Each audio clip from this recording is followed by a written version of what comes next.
Hello everyone, SKD podcast hits आप देख रहे हैं। मैं हूं आपके साथ शालिनी कपूर तिवारी।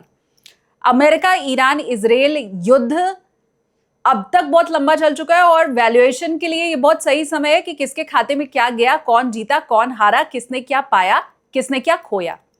ये सारी बातें आज के पॉडकास्ट में हमने की हैं। मेरे साथ लेफ्टिनेंट जनरल राज शुक्ला सर पॉडकास्ट में आज हैं। पार्ट 1 आप लोगों को हम दिखा रहे हैं।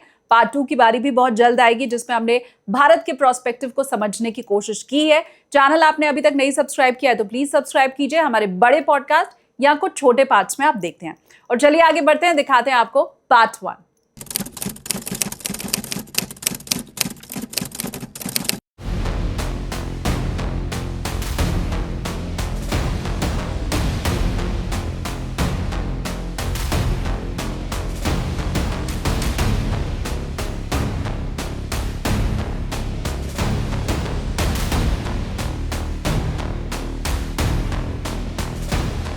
बहुत स्वागत है सर आपका।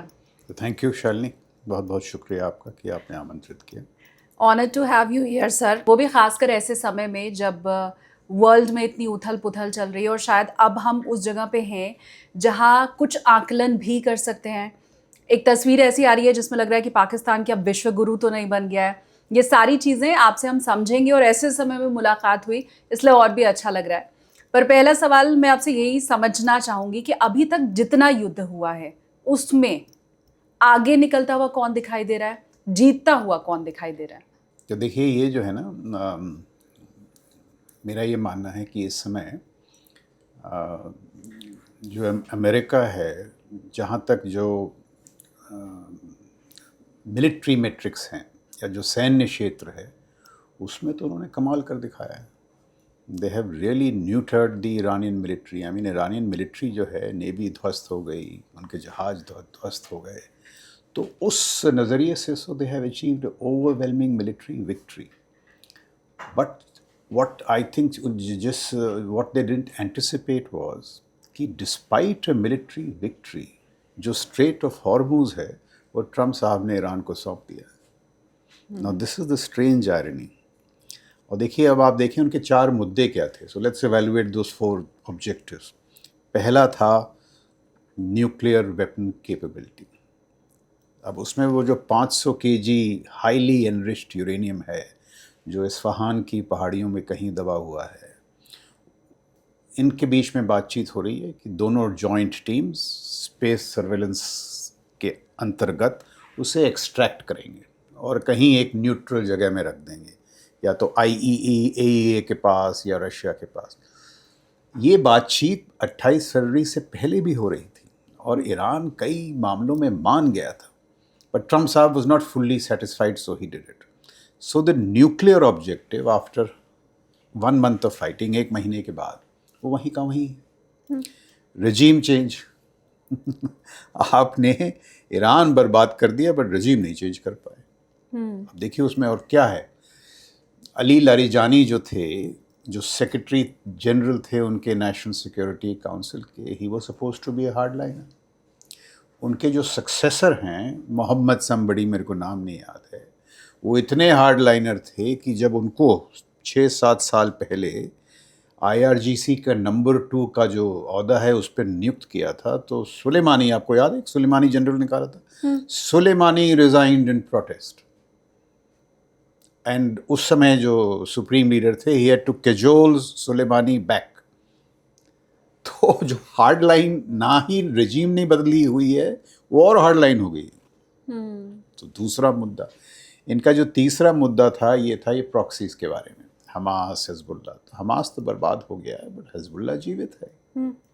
सो एज दे से, you can kill organisations but you can't kill ideas. जो आइडिया है हिजबुल्ला का, अभी भी जीवित है। और 5वां जो मुद्दा था वो था इनकी मिसाइल क्षमता को लेकर।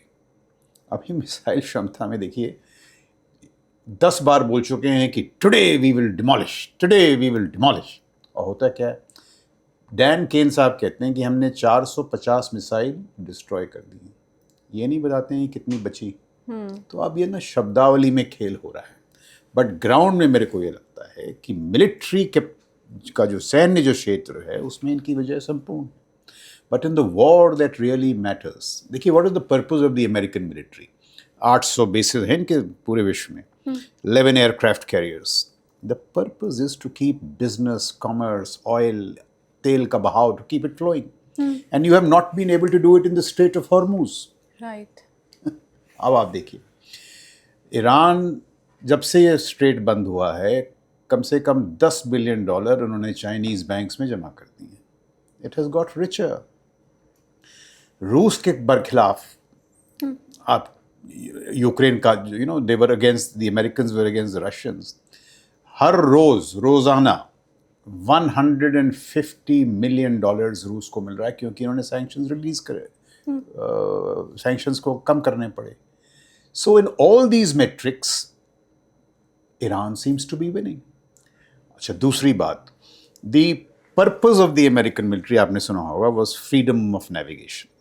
कि भाई हर जगह, Hormuz, Malacca, first island chain, the freedom of navigation should be there. Iran ने एक नया मसला खड़ा कर दिया है, चोक पॉइंट कंट्रोल.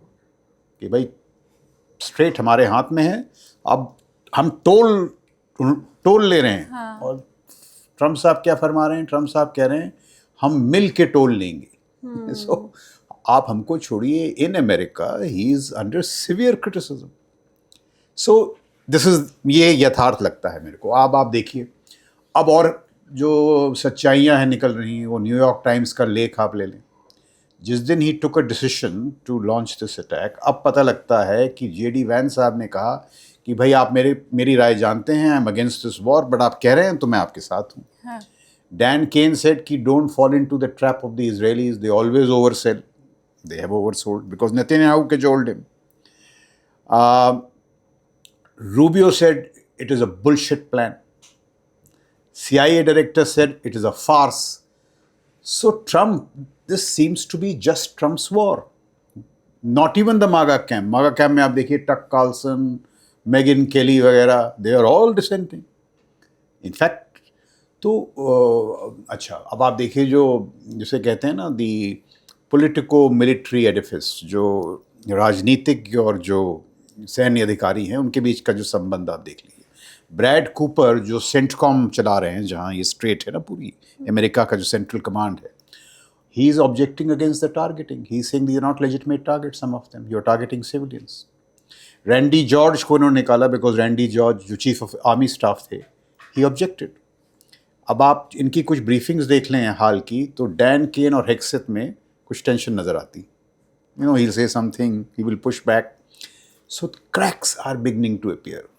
अब आप देखिए, इनके पास they have assembled 2 aircraft carriers, so many ships, marine expeditionary unit, but उनकी हिम्मत नहीं है कि वो स्ट्रेट पे क्लोज इन करें, क्योंकि स्ट्रेट की जो लड़ाई है वो बड़ी शिप्स की नहीं है, वो फास्ट अटैक बोट्स की हैं, ड्रोन्स की हैं, मिसाइल्स की हैं.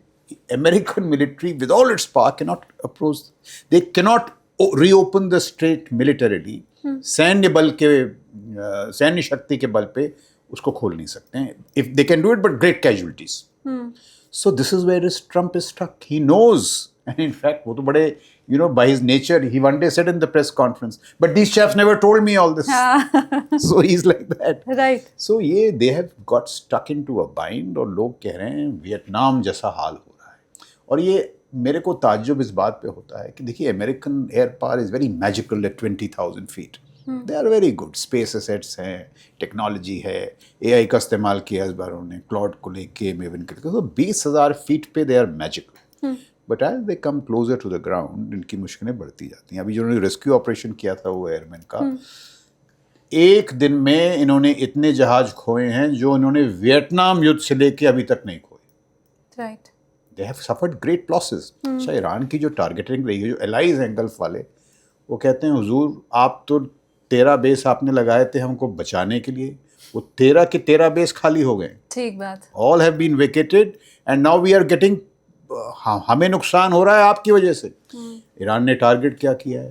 अमेजॉन डेटा सेंटर्स टारगेट किए हैं. They have said you targeted our universities, we'll target your universities. Oil को मारा है, तेल के ठिकानों को मारा है, गैस के ठिकानों को मारा है. And they also have options. So this is where it is stuck.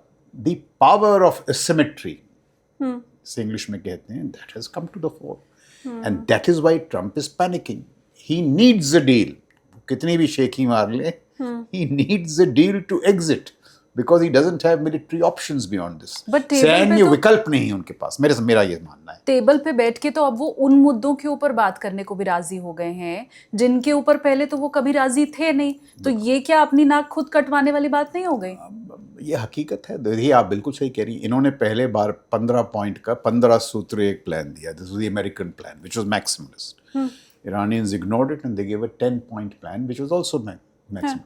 अब बातचीत हो रही है ईरानियों के 10-point प्लान पे. हाँ. गालिबाफ इस जो पार्लियामेंट के हेड हैं, he is a radical to the extreme. But देखिए, दो मुद्दे अब हैं मेन, बाकी तो छोटे मोटे इधर उधर के हैं. दो मुद्दे ये हैं कि वो जो न्यूक्लियर मटेरियल है, ट्रम्प साहब कहते हैं कि यू विल, बिल्कुल आप एनरिचमेंट नहीं करेंगे.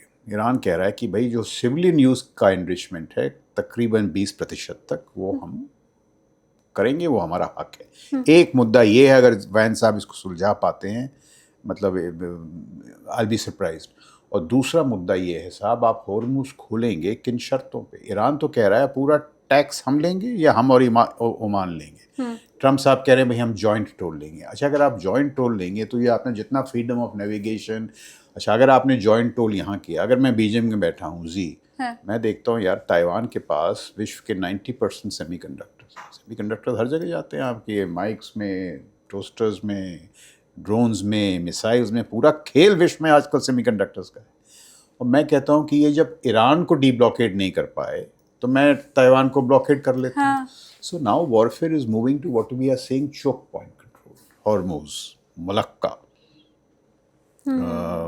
First island chain. और इसमें देखिए कोई तजुर्बे, हमको ताज्जुब नहीं होना चाहिए. 1955-56 में जब सुएज क्राइसिस हुई थी तो यही तो मुद्दा था. सुएज कैनाल को खोलने का मुद्दा था. इजराइल, यूके और फ्रांस ने हमला किया इजिप्ट पर, नहीं खोल पाए और 5-6 महीने सुएज बंद रहा. उसके बाद खुला और सुएज कैनाल पे जो अब दरें लगाने का हक है वो इजिप्ट के पास है. So people are saying, is this the Suez moment of USA? Suez crisis के बाद जो यूके की शक्ति थी, उसका जो बल था, इट हैड प्रेसिपिटस डिक्लाइन. खत्म हो गया UK. So is this the Suez moment? Because America is no longer able to enforce its will on the world. So these are very, shall we say, benchmark moments. It could be the Suez moment. लोग आंकलन ये लगा रहे थे कि भाई अच्छा आप दूसरा देखिए, ये 20-30 साल से कोशिश कर रहे हैं to pivot to Indo Pacific. Obama साहब ने शुरू किया था. पिवट का मतलब क्या है कि जितनी सैन्य शक्ति है, आपकी आर्थिक शक्ति है, उसको पैसिफिक में ले जाए, क्योंकि चीन वहाँ इट्स द रियल थ्रेट. जब इन्होंने अपना हाथ डाला इराक और अफगानिस्तान में, 20 साल ये फंसे रहे. सबसे ज़्यादा फ़ायदा किसको हुआ? चीन को. उस 20 साल में चीन ने अपनी टेक्नोलॉजी बढ़ाई, क्षमताएं बढ़ाई, steel, cement, warship production, ship building, and now they are pretty close to the USA. और अमेरिका को चाहिए कि भाई ये इधर झंझटों में ना फंसे. यूरोप में यही तो कह रहे हैं कि भाई यूरोप में रूस से हम नहीं जूझेंगे, आप लोग जूझिए. और इनको यहाँ पे ना फंसकर they should have gone to the Indo Pacific. But उल्टा हो रहा है. ईरान ने इनको फंसा लिया और ईरान की मदद कौन कर रहा है? 2 देश कर रहे हैं, रूस और चाइना. बिना चाइना के बाइडू 3 सैटेलाइट्स की ये टारगेटिंग कर ही नहीं पाते.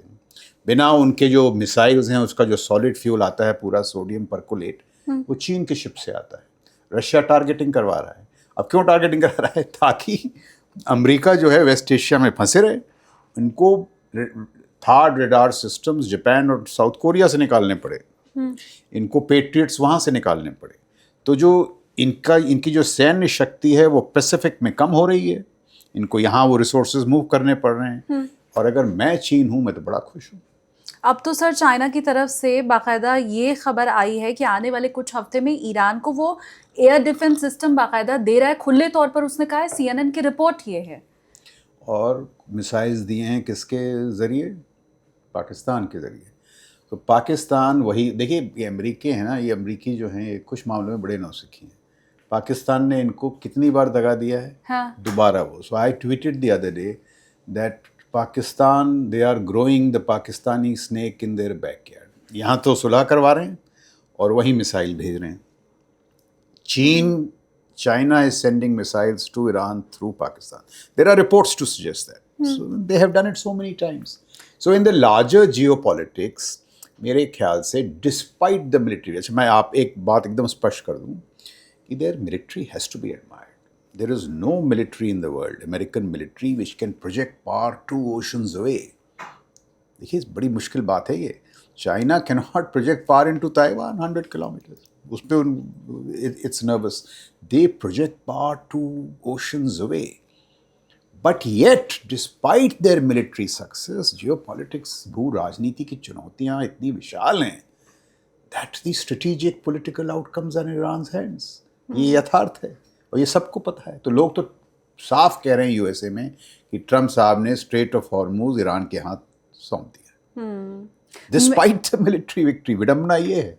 मैं ये भी समझना चाहती हूँ सर कि हमने बीते 1 दशक में देखा बहुत से युद्ध हुए हैं, अमेरिका कई जगहों पर इन्वॉल्व रहा है, लेकिन ये वो युद्ध है जिसमें बाकी देशों का हाथ भी नहीं है. जैसे मैं भारत की अगर बात करूँ, हमारा इसमें कोई हाथ नहीं है, हमारा कोई लेना देना नहीं है.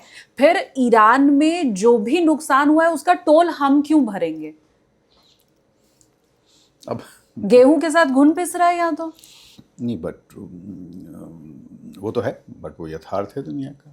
अच्छा, अभी तो आपने कुछ देखा नहीं है. अगर ये क्राइसिस, मेरा ये मानना है, अगर ये समाप्त नहीं हुई, ये जो संकट है अगर 1-2 हफ्ते में समाप्त नहीं हुआ, बहुत लोग कह रहे हैं कि मई तक, मिड मई वगैरह तक दे विल बी रिसेशन. आप देखिए 1973 में जो ऑयल शॉक हुआ था, जब निक्सन ने इजराइल को आर्म किया था और the Arabs push back with oil prices, मेरे को याद है oil prices went up 4 times और तबाही मच गई थी. अभी देखिए क्या होने वाला है. हीलियम के फ्लोज, जो सेमीकंडक्टर्स के लिए आपको हीलियम चाहिए, वो सारे बंद हैं. फर्टिलाइजर्स और बड़े डाउनस्ट्रीम इफेक्ट्स हैं. तो जो इकोनॉमिक और एनर्जी शॉक्स होंगे, बड़ा फर्क पड़ेगा. भारत में तो अभी तक हम बचे हुए हैं. बहुत जगह राशनिंग शुरू हो गई है. ऑयल प्राइसेस बढ़े. ट्रम्प साहब के खुद उनके जो मागा सपोर्टर्स हैं वो तो परेशान हैं because the prices have risen in the pump at the pumps. पर देखिए उनकी इंटरनल पॉलिटिक्स का मुद्दा क्या है. ट्रम्प साहब एक चीज़ पे नज़र रखते हैं कि वो जो सुई उनके मागा सपोर्टर्स की है. अब वो उनकी अप्रूवल रेटिंग्स जो कोर बेस हैं वो अभी भी 35-40% उनके साथ है. So he is just keeping an eye on that. जिस दिन उसमें गिरावट आई है, that will happen when oil prices rise, downstream effects, recession.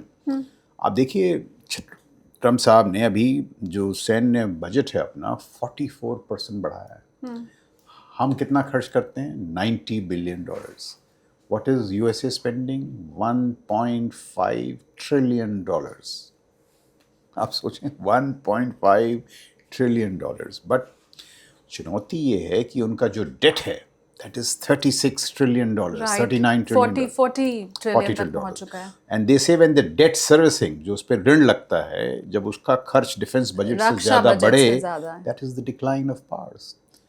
So this is a testing moment in geopolitics. You know, is he overstretching? Trump साहब का ये मानना है, देखो यार मैं ये सब खत्म हो जाएगा ना 1-2 महीने में, मैं सब संभाल लूँगा, और संभाल भी लेते हैं. He has got political instincts. But I feel this time he has pushed it too far. क्योंकि ये जो बाकी चीज़ें हैं, fertiliser prices, oil prices, energy prices, ये उनके हाथ में नहीं है. They will have severe downstream effects. और उसका असर, असली असर आपको मई तक पता लगेगा. इससे एक और मुझे लगता है सर बहुत बड़ा नुकसान अमेरिका का जो हुआ है कि अब बाकी कंट्रीज ये समझ चुकी हैं कि डॉलर पर निर्भरता हमें कमी रखनी है. तो डी डॉलराइजेशन, चाहे 1 महीने में युद्ध खत्म हो, 2 महीने में हो, 3 महीने में हो, वो पूरे विश्व में शुरू. आपने बड़ा अच्छा सवाल उठाया. देखिए खेल क्या है. जो बड़ा खेल है, दैट इज व्हाट दे से कोल्ड वॉर 2.0. किसके बीच में है? USA, dragon bear, Russia, China. अच्छा, अभी 2 जगह से, जिसे कहते हैं गैस स्टेशंस, चीन को तेल 2 जगहों से मिल रहा था, वेनेजुएला से और ईरान से. और किस करेंसी में? उनके खुद की युआन, नॉट डॉलर्स. तो ट्रम्प साहब ने क्या किया? अच्छा, और ये मॉक कर रहे थे, China has been mocking USA for long that you are a power in decline. आपको याद होगा कुछ दिन पहले, 2-3 साल पहले, प्यूटिन और जी की एक मीटिंग होती है और जी साहब उनको कहते हैं it is captured by cameras, by audio and cameras, that this is a unique moment in international relations. There are opportunities which we have never got before, we must grab those opportunities. वो opportunity क्या थी? American decline. अब जब ये मागा लोग आए, इन्होंने कहा डिक्लाइन, हम आपको बताते हैं. तो इन्होंने ना अपनी, एक बात मानना पड़ेगा, ट्रंप ने अपनी मिलिट्री में बड़ा इन्वेस्ट किया है, रिसोर्सेज दिए हैं और उनकी बड़ी मदद की है. And on the back of that they said ठीक है, वेनेजुएला में मड्यूरो के नीचे चीन खेल कर रहा था, ईरान खेल कर रहा था, रशिया खेल कर रहा था. तो उन्होंने मड्यूरो को पकड़ा और चाइना सब आउट. एक गैस स्टेशन की चाबी तो उनके हाथ में आ गई. सो जो आप कह रहे हैं डी डॉलराइज, मड्यूरो पे इन्होंने क्यों किया? मड्यूरो दो चीज़ें करने लगे थे. एक, डी डॉलराइजेशन की बात कर रहे थे. He was talking of trading oil in non dollar currencies. और दूसरा उन कुछ ये खबरें थी कि रूस उनको मिसाइल्स दे रहा है which would have targeted USA. These are no go things for the USA. भाई nobody can get missiles. Iran के साथ भी ये हुआ. तो ट्रंप साहब ने सोचा भाई एक गैस स्टेशन की चाबी तो मेरे हाथ में है, यहाँ भी आज माला लेते हैं. Iran was weak after the Hamas attacks and all, और उनको ये न्यूक्लियर मुद्दा भी था. और साथ ही ये जब बातचीत हो रही थी, उनको वो खबर मिली कि these people are assembling on 28 फरवरी, तो उन्होंने वो हमला कर दिया. But he wanted the key of the second gas station. वो चाबी उनके हाथ में नहीं आई. So that the larger cold war is this. और देखिए आप, एक और मैं छोटी सी आपको बात बता दूँ. What is American state craft से कहते हैं, देयर ग्रैंड स्ट्रेटजी, जो उनकी भव्य नीति है, वो क्या है? It is to take talent from all over the world. तो आप एलॉन मस्क ले लें, हमारे सत्यनारायण नड्डा ले लें, उनकी यूनिवर्सिटीज़ में they give them great space and they respect talent. That talent produces technology and wealth, and from that wealth जो उनको राशि मिलती है, they use it to nurse their military. 11 aircraft carriers, 800 bases. Why? To underwrite the dollar. Maduro को निकाला, dollar got underwritten. So there is a complementarity in their grand strategy. अब खेल क्या है? जो चीन का ये डी-डॉलराइजेशन पे इन्होंने ये किया, ईरान पे किया. तो चीन के एलाइज कौन हैं? उधर मेड्यूरो थे, वेस्ट एशिया में ईरान, यूरोप में रशिया. तो रशिया के साथ भी युद्ध हो रहा है जिसको बैक कर रहे हैं, और ईरान. बट अल्टीमेटली इनका जो मकसद है, that is to pivot to the Indo Pacific. अब अगर ट्रंप साहब यहाँ फंस गए, जैसे मान लीजिए आज कुछ नहीं हो, अगर मान लीजिए कोई परिणाम नहीं निकलते हैं जो ceasefire, what options does he have? If he tries to open the Hormuz by military means, सैन्य शक्ति के बल पर अगर उसे खोलना चाहिए, कैजुअलिटीज़ होंगी, बॉडी बैग्स होंगी और धंसते जाएंगे. देखिए एक टर्म है एस्केलेशन ट्रैप. एस्केलेशन ट्रैप, उसका मतलब क्या है कि जैसे जैसे माई टैक्टिकल सक्सेसेस इंक्रीज, जैसे आपने नेवी तबाह कर दी, एयरफोर्स तबाह कर दी है, तो मैं कहता हूँ यार मैं मिलिट्रीली तो जीत रहा हूँ, बट पॉलिटिकल आउटकम्स नहीं आ रहे हैं. हॉर्मूज उसके हाथ में है, इकोनॉमी चोक हो रही है. तो मेरे को सलाह ये मिलती है, सर मिलिट्री पे जो एक्सीलेटर है ना, इसको और दबाइए और करिए, वहाँ इफेक्ट्स आएंगे. But it doesn't happen that way. Military prowess doesn't always translate into political outcomes. और आप इस पे इतना एक्सीलेटर दबाते हैं कि आप धंसते चले जाते हैं. एग्जैक्टली मैं आपको बताता हूँ, अफगानिस्तान, इराक, जो इराकी फ्रीडम था ना, आपको याद होगा 2000, भाई इन्होंने इराक में बगदाद पे कब्जा 3 हफ्तों में कर लिया था. बगदाद हैड फॉलन, और फिर 10 साल तक इंसर्जेंसी लड़ते रहे. तो this is the escalation trap. Now these are very important issues to be weighed, और वो अमेरिका में हो रहा है. और उसमें कुछ लोग ट्रंप साहब के साथ हैं और बहुत लोग उनके साथ नहीं हैं, क्योंकि उन्होंने देखा JD Vance has always been against Iran. Military advice भी अभी थोड़ी तितर बितर हो रही है कि भाई बहुत हो गया. अच्छा आप देखें उस रात को जब इन्होंने किया था ना कि पावर स्टेशंस को मारेंगे और एकदम बर्बाद कर देंगे, तो ईरानियंस, बहुत लोगों ने उन्होंने घेर लिया power stations. Now imagine if there are say 4 lakh people around the power station, are you going to target them? It can be a war crime. And American generals, जो पुराने जनरल्स हैं, स्टैन मैक्रिस्टल एक बड़े फेमस जनरल थे अफगानिस्तान के, वो सलाह दे रहे हैं आजकल के जनरल्स को कि देखो, you weigh your conscious, this is the time to stand up to Trump if he asks you to target civilians. तो बड़े मामले हैं इसमें, it's not a simple case. ये चुनौतियां हैं आज। मैं एक चीज़ ये समझना चाहती हूँ कि क्या ये पूरी शांति होने के बाद, चाहे उसमें जितना भी समय लगे, ईरान अब न्यूक्लियर पावर बन के रहेगा? क्योंकि उसको ये समझ आ चुका है, हमने क्योंकि सर ये भी देखा है कि ज़्यादातर कंट्रीज़ के पास न्यूक्लियर पावर है, ज़रूरी नहीं वो उसका इस्तेमाल करें ही, आपके पास न्यूक्लियर पावर होना ही अपने आप में काफ़ी है। तो क्या ईरान को अब ये समझ आ चुका है कि हमारे ऊपर ये हमला तो कभी भी हो सकता है, तो न्यूक्लियर पावर तो हमें बनना ही बनना है? पहले तो आप दाद दीजिए इंदिरा गांधी और अटल बिहारी वाजपेयी को कि उन्होंने बड़े छल कपट समझदारी विवेक के साथ आपको हथियार दे दिए ठीक बात। Through the NPT challenges and all that, so they were so wise. अब आप देखिए ट्रम्प साहब किससे नहीं उलझते हैं, वो जो है ना नॉर्थ कोरिया के लीडर, क्या नाम है उनका, किम जोंग उन, जो भी, उनसे कभी नहीं उलझते। क्यों? He has got missiles which can target the mainland and nuclear tipped. उन्होंने एक ट्वीट किया है, किम जोंग जो भी नॉर्थ कोरिया के लीडर हैं, कि अगर अमेरिका ने न्यूक्लियर वेपन्स का इस्तेमाल किया ईरान पर, न्यूक्लियर वेपन्स का, तो हम न्यूक्लियर वेपन्स दागेंगे अमेरिकन मेनलैंड पे, कैलिफोर्निया, लॉस एंजलिस। अच्छा, आप जो कह रही हैं मेरा भी कुछ यही मानना है कि Iran is a 5000 year old civilisation, उसको आप ऐसे डरा धमका के you can't take their nuclear weapons. अभी तो नहीं होगा, बट जैसे ही इनको थोड़ा समय मिला, they will now go ahead and get nuclear weapons. Technology तो है ही उनके पास एनरिचमेंट की, इनके पास 500 kg है विच इज़ 60% एनरिच्ड, जिसे कहते हैं, and to get actual weapons grade you have to move from 60 to 90. Now 1 to 5 takes 1 year, 5 to 20 takes 2 years, but 60 to 90 you move in 2 weeks. And after you do that, then you have to make the warhead, इसमें 6-7-8 महीने लगेंगे। तभी तो Trump साहब insist कर रहे हैं कि वो जो 500 kg हैं वो आप हमको दीजिए, वो हमको दीजिए। बट मान लीजिए आपने ले भी लिया, उनके साइंटिस्ट को नो हाउ है, दैट सिस्टम इज देयर, वो फिर बना लेंगे यूरेनियम। सो बिल्कुल, मतलब from the American point of view they are right, because अगर जिस देश के पास मिसाइल्स और न्यूक्लियर वेपन्स हो जाते हैं, even the super power like America, कोई जवाब नहीं है, कुछ नहीं कर सकते। But from the Iranian point of view I agree with you, they will pursue nuclear weapons and they will pursue missiles. अभी आप देखिए इनका आंकलन क्या था 28 फरवरी के पहले, कि जो इनकी रेंजेस हैं मिसाइल्स की, बस इतनी रेंज है कि इसराइल को दागें और इधर ड्रोन्स दागेंगे। बट इन्होंने डिएगो गार्शिया को मारा, which is the range, Diego Garcia is an island in the Indian ocean. वो जो 3500 या 4000 किलोमीटर का रेंज था, वो क्या, व्हाट इज़ द सिग्नलिंग, वो सिग्नल कर रहे हैं साहब, अगर हमने ये इस दिशा को ऐसे परिवर्तित कर दी तो ये रोम पे गिरेंगी मिसाइल्स, पेरिस पे, तो यूरोप तो है ही। That is why Europe did, one of the reasons Europe did not go along with the USA. और यूरोप स्टामर के नीचे कुछ अलग बातचीत कर रहा है to open the straight.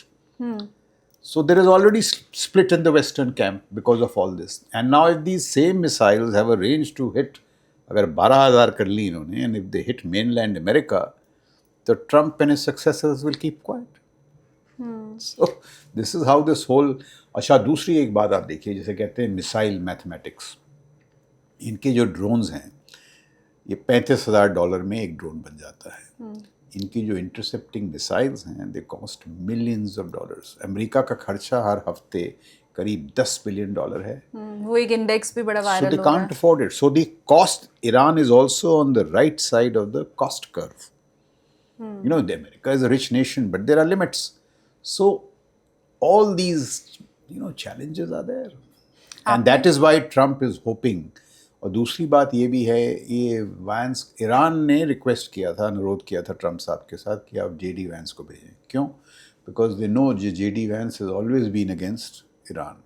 Secondly, JD Vance is likely to be the successor to Trump. तो वो कहते हैं भाई अगर हमने इनके साथ मामला सुलझा लिया तो आगे भी आसानी होगी। तो मेरे को तो बड़ा मुश्किल लगता है, but if they pull it off today. आज अच्छा दूसरी खबरें ये भी निकल रही हैं कि भाई ये कुछ पहले टीम्स में बातचीत हुई है and a deal is almost ready. Vance has merely gone to sign it, I don't know, but whatever the deal, Trump will have to back down substantially, क्योंकि now the edge is with Iran. But अगर deal हो गई तो हमारे और आपके लिए अच्छा है, नहीं तो हमारी भी चाय महंगी होगी, आपकी भी चाय महंगी। पिछली बार जब न्यूक्लियर वेपन का इस्तेमाल हुआ था तो वर्ल्ड में दूसरी किसी कंट्री के पास न्यूक्लियर वेपन नहीं था। आज की तारीख में अगर इसका इस्तेमाल होता है तो अदर कंट्रीज़ हैं, जैसे आपने अभी किम जोंग उन का उदाहरण दिया कि वो तो कह रहे हैं तुम अगर अमेरिका ईरान पे अगर हमला करता है न्यूक्लियर वेपन का तो हम फिर सीधा अमेरिका पर हमला करेंगे। तो इस कंडीशन में आज नहीं, आज के 1 साल बाद ईरान का न्यूक्लियर पावर बनना कितना खतरनाक है? ईरान का न्यूक्लियर, आप देखिए, these are the hypocrisies. West Asia में इसराइल के पास न्यूक्लियर वेपन्स हैं, they don't declare it but they have nuclear weapons. तो अगर इसराइल के पास न्यूक्लियर वेपन्स हो सकते हैं तो ईरान के पास क्यों नहीं? These have no answers. International system में देर आर नो राइट और wrongs, power matters. If I am powerful I will dictate, if you are powerful you will. Swami Vivekananda ने क्या कहा था? He said the world is a gymnasium where nations come to make themselves strong. जो विश्व जो है अखाड़ा है, there are no rights or wrongs in the international system. It's power. Power is the only arbiter. This is what nations follow. And therefore, Iran के लिए nuclear weapons इसलिए important थे because it is one of the most consequential powers in the Gulf. देखिए, और ये भी तो बात थी ना, ये जो गल्फ एलाइज हैं, सऊदी अरेबिया, बहरीन, कुवैत वगैरह, ये ईरान से परेशान थे। ईरान ने इनको परेशान कर रखा है। कोई शिया सुन्नी का झगड़ा है। आप देखें, जब अमेरिकन्स इराक में फंसे हुए थे पिछली बार, तो उनको सबसे ज़्यादा उन पे हमले हुए थे रोड साइड बॉम्ब से, आईईडी से। वो रोड साइड बॉम्ब्स का आविष्कार किसने किया था? सुलेमानी ने। He was called the father of those road side bombs. अभी भी ट्रम्प साहब उनका आदर बड़ा करते हैं, कहते हैं he is a evil genius, but he was a genius. अगर सुलेमानी साहब जिंदा होते तो ट्रम्प का ये हाल नहीं होता। He created all that, proxies to घिराव इजराइल। इधर हमास, हिजबुल्ला, हूतीज, उनका ग्रैंड आइडिया था। और उनको जब अमेरिका ने निकाला तो they really eliminated a strategic genius. He was behind this Iranian statecraft. तो ये और भी मसले हैं। अब जैसे जो गल्फ एलाइज वो कह रहे हैं साहब कि आप कमाल का एस्केलेशन करते हैं, आप एस्केलेट करते हैं ईरान पे, मार हमको पड़ती। तो दुबई तबाह हो रहा है, रियाद तबाह हो रहा है। सो दे आर सेइंग भाई you got these bases to protect us, you are protecting Israel. जो एडी के इंटरसेप्टर्स वगैरह हैं, they have prioritised it to Israel. See, Trump said in that press conference, अगर आपने देखा होगा, he said Obama prioritised Iran over Israel. और जो था ना JCPOA, I am prioritising Israel over Iran. But the Gulf allies are saying भाई हम तो आपके साथ इतना बिजनेस किया है, अभी ये MBS ने इतना पैसा दिया था, इनके खुद के बिजनेस इंटरेस्ट भी हैं कुशनर फैमिली वगैरह के साथ, ट्रम्प के बिजनेस इंटरेस्ट भी हैं। तो कहते हैं साहब पैसा हम आपको देते हैं एंड यू प्रायोरिटाइज इजराइल। तो ये भी दबी ज़बान में, अभी दबी ज़ुबान में बात हो रही हैं, ये भी निकल के आएंगी। So there is, I am saying, a churn in geopolitics. जैसे आपने शुरू किया ना, उथल पुथल है, and this has to settle down. It will take time to settle down. एक रिपोर्ट में पढ़ रही थी सर, तो उसमें कहा गया था कि अभी जो शांति वार्ता की बात हो रही है, दरअसल ईरान उसी का फ़ायदा उठाकर आने वाले समय में अपनी ताकत को और बढ़ाने की कोशिश में है। ईरान पूरी तरह शांति वैसे नहीं चाहता है, लेकिन थोड़े टाइम के लिए शांति इसलिए उसको चाहिए ताकि उसके हथियारों का जो ज़ख़ीरा है ईरान उसको बढ़ा सके। आपके हिसाब से भी ऐसा है? ये सभी करते हैं। अब जैसे ये 2 हफ्ते की जो मोहलत है, इसमें इजराइल भी अपना एडी, अच्छा बाद इसमें इजराइल को बड़ी मार पड़ी है, जिनकी जो आयरन डोम, आयरन बीम है, दैट इज़ बीन पेनिट्रेटेड। इस बार तेल Aviv, Ben Gurion airport, Haifa terminal और बड़ी जगह इजराइल को भी बड़ी मार पड़ी है। तो everybody will use it. These 2 weeks will be used by Israel to strengthen their defenses. Iran will strengthen their defenses. और why this 2 weeks? During the whole conflict, पिछले 1 महीने में लगातार रशियन शिप्स जा रही थी ड्रोन्स लेके, चाइनीज शिप्स जा रही थी सॉलिड मिसाइल्स, वो फ्यूल लेके। 5 शिप्स हैव बीन आइडेंटिफाइड जिन्होंने वो जो अपना इनवॉइस बढ़ते हैं, कहा कि हम वियतनाम जा रहे हैं, and they were found in Iranian waters with sodium percolate, वो जो सॉलिड फ्यूल मिसाइल्स के लिए। और ईरान ने क्या किया है, व्हाट दे से, they have created missile cities. ये जो पहाड़ी है ना उनकी सारी, people forget that Iran is a very mountainous country. From the coast to Tehran, there are 3 major mountain ranges. तो इन्होंने अपनी सारी मिसाइल्स, ड्रोन्स वगैरह इन पहाड़ियों के नीचे दबा के रखा है, to keep it even without beyond the range of B2 and all that. जो आप न्यूक्लियर वेपन्स की बात कर रही थी, पिछले मई ट्रम्प साहब ने इनको मारा है, एस्फहान वगैरह, नतान्ज वगैरह में। हाँ। इन्होंने एक कोई नई जगह ढूंढी है जिसको इन्होंने, अमेरिकन ने बोला है पिक एक्स हिल नाम डाला है।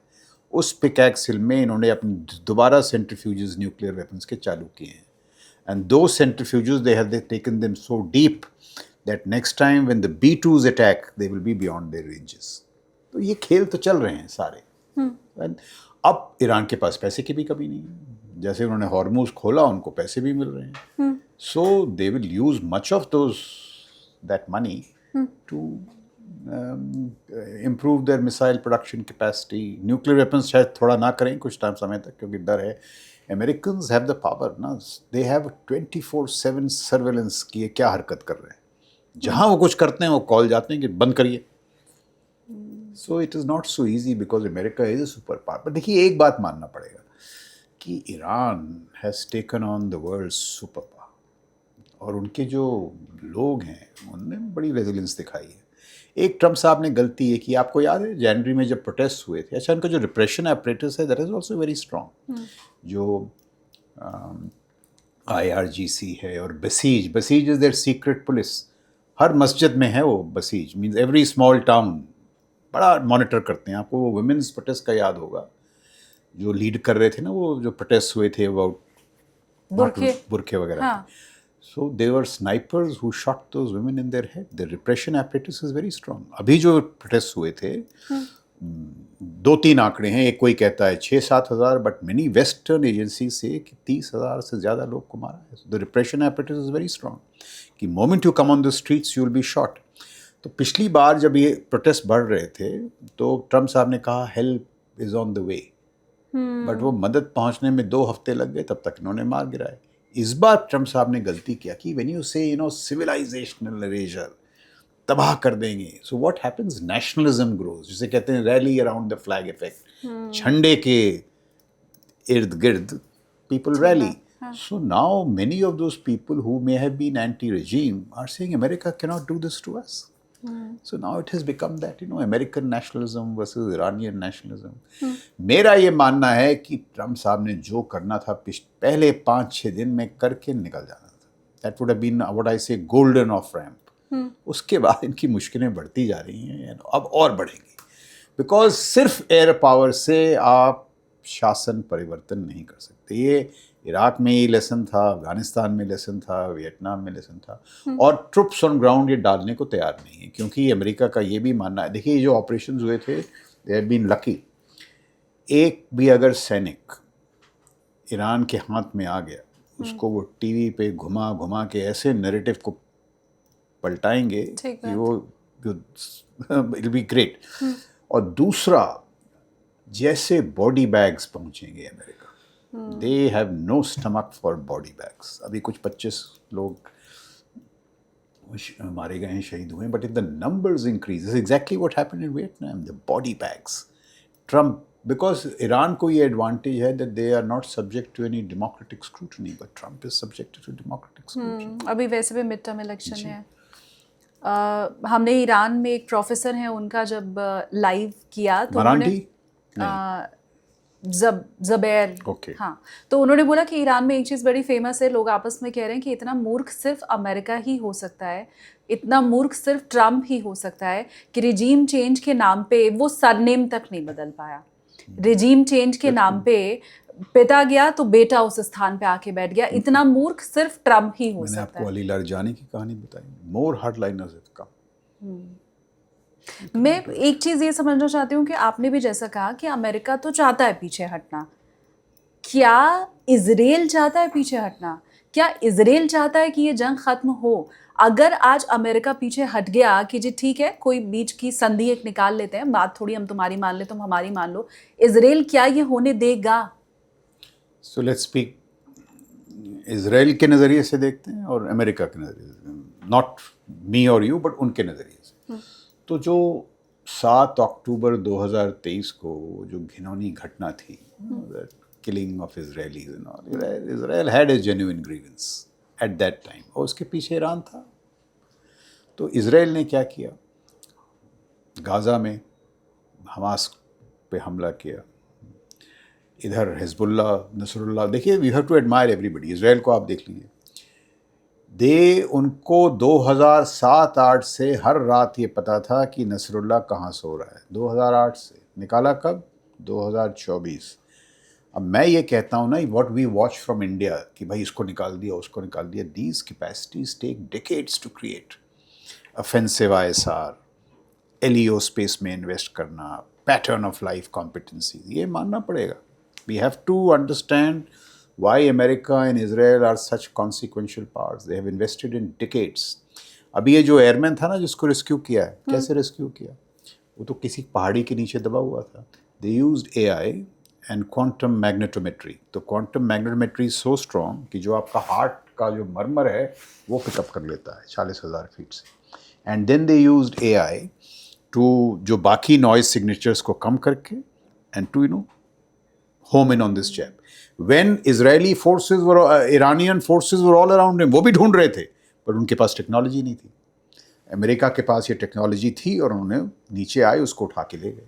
बताइए कौन सा देश कर सकता है? इसराइल के पास एक यूनिट है 8200, 9300। They pick up technology geeks from schools and colleges. So if you are bright girl in cyber space, आपको लाएंगे, कोई आपको क्लास नहीं लेते हैं। उनकी क्लास पहला प्रोजेक्ट क्या है? नसरुल्लाह को निकालना।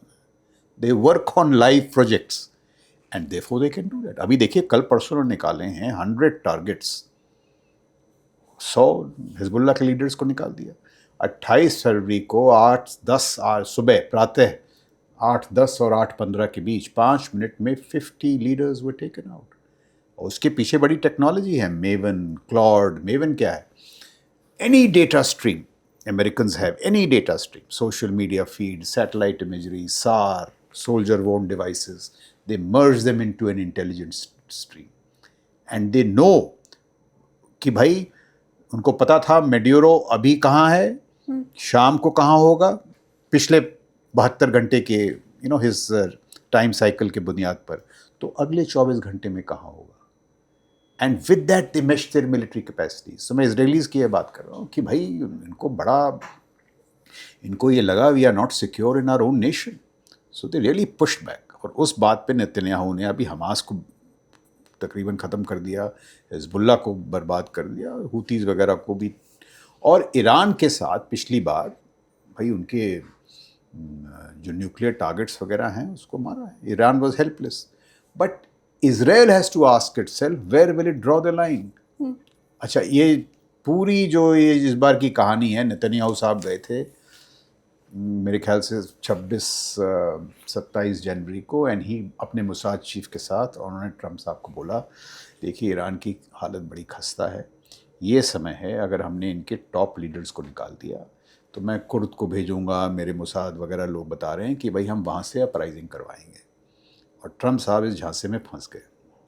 तो इन्होंने लीडर्स को तो निकाल दिया, बट वो अपराइजिंग नहीं हुई, वो बगावत नहीं हुई। तो I mean even Netanyahu now is run out of options, और आप करेंगे क्या? ठीक बात। Iran is a country of 92 million people. वहाँ आप बस रजीम चेंज ही कर सकते हैं। You can't go and physically occupied it. रजीम change आप कर नहीं पाए, बल्कि IRGC तो और मजबूत हो गया। Right. So that is why they are stuck here. The point is कि भाई everything does not have a military solution. मैं तो बड़ी तारीफ कर रहा हूँ मिलिट्री प्रावेस की, but yet I am the first person to say that military has limits. Both Netanyahu and Trump should realize it. एक बड़े इनके फेमस जनरल थे, जनरल टोनी ज़िनी, उन्होंने अंग्रेज़ी में ये कहा था, आप हिंदी में अनुवाद कर दें। He said that American military is very powerful, but we must never forget that we must always match our power with our purpose, our wisdom with our restraint. Even when you're a powerful military, it must be technologically enabled, but you must recognize the limits of restraint. If you don't recognize the limits of restraint, आप दलदल में फंसते जाएंगे। अभी वही दिखाई भी दे रहा है, आसार ऐसे नजर आ रहे हैं, unless he really pulls off something. There are military options, but there are bad options जिसे कहते हैं। बैड ऑप्शंस क्यों? आप कब्जा कर सकते हैं कैशम आइलैंड पे, आप एस्कॉर्ट कर सकते हैं टैंकर्स को, but you will have casualties. It is bloody. Trump साहब को भी पता, देखिए उस जो कॉन्फ्रेंस थी ना, ट्रम्प साहब में एक बात है कि सच बोलते हैं। तो somebody asked him कि Mr. President, will you stay back and take the oil? He says, I would love to, but my people want the troops back home. ये देखिए, उनको पता है जियो पॉलिटिक्स में वो चाबी चाहिए दूसरे गैस स्टेशन की, क्योंकि जब वो मई में जाएंगे अजीज साहब के पास, वो बोलेंगे पिछली बार आपने मेरे को रेयर अर्थ्स पे मेरी गर्दन पकड़ी थी, अभी दोनों ये, but he says my people want to. अच्छा, दूसरा मुझसे सवाल पूछा कि साहब जब आप यहाँ से निकलेंगे जो टोल टैक्स है वो किसके हाथ में होगा, जो टोल है, he says that I will make sure is in our hands. अब he cannot make sure it is in their hands, मतलब डरा रहे हैं ईरान को, राइट, ईरान चाबी पकड़ाएगा नहीं। I think they will settle for some kind of joint petroleum। तो विडम्बना देखिए, आप अय्युतुल्लाह को निकालने आए थे, अब आप उनके साथ बैठ के टैक्स लेंगे। ठीक बात, लेकिन सर ये बहुत, on a more philosophical note, this also says that the most powerful nation in the world is not so powerful. The power of asymmetry. So if we invest in asymmetric capacities, you can even hold America to bay. लेकिन ये अच्छा है एक sir, और चीज मैं आपको बताता हाँ, हूँ, please. ये आप देखिए, this lesson India should learn. Ukraine is a country without an air force or a navy. उनके पास एयर फोर्स नहीं है, नेवी नहीं है। इनोवेशन, टेक्नोलॉजिकल इनोवेशन के बल पर they have kept the world's second most powerful military Russia at bay for 4 years। 4 साल। आप जरा सोचें, भारत के पास अगर एयरफोर्स ना हो, नेवी ना हो, जस्ट टेक्नोलॉजिकल इनोवेशन, ड्रोनरी, एआई, क्वांटम, ये सब मिला मिलू के ईरान ने भी दोबारा कर दिखाया है। ईरान की भाई नेवी तो तबाह हो गई। 130 शिप्स, एक शिप को बनाने में 2 साल लगते हैं। 130 मतलब 300 साल की मेहनत आपने लॉन्ग डिस्टेंस टारगेटिंग से, सारे रडार एडी वेडी तबाह कर दिए। कोई जहाज ही नहीं बचे हैं ईरान के, कोई जहाज ही नहीं उड़ रहे हैं। फिर भी शाहिद ड्रोन की बुनियाद पर, मिसाइल्स की बुनियाद पर मिलिट्री सुपर पावर को उन्होंने मजा चखाया है। This is the power of asymmetry. Asymmetry को हिंदी में क्या बोलते हैं? चलिए, आपकी हिंदी भी मेरी तरह है कमाल, but asymmetry, this is the power of asymmetry. क्योंकि ये वर्ड शायद इतना पॉपुलर है, तो हमारे जहन में शायद यही बैठ गया है। जी।